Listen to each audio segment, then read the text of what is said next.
Welcome back to another tech video. Today we're going to be going through your question, answering it, and hopefully finding that solution for you.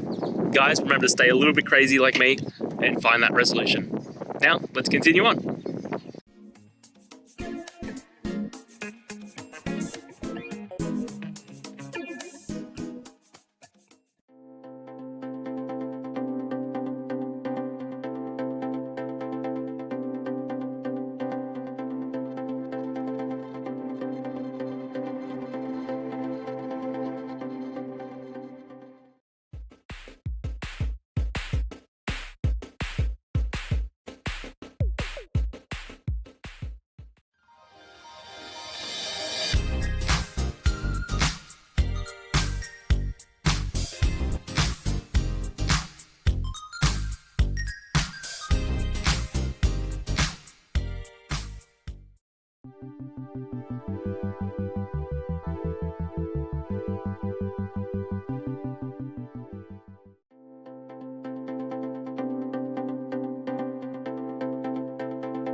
And that's it, guys. I hope this video has helped you find that solution that you're looking for.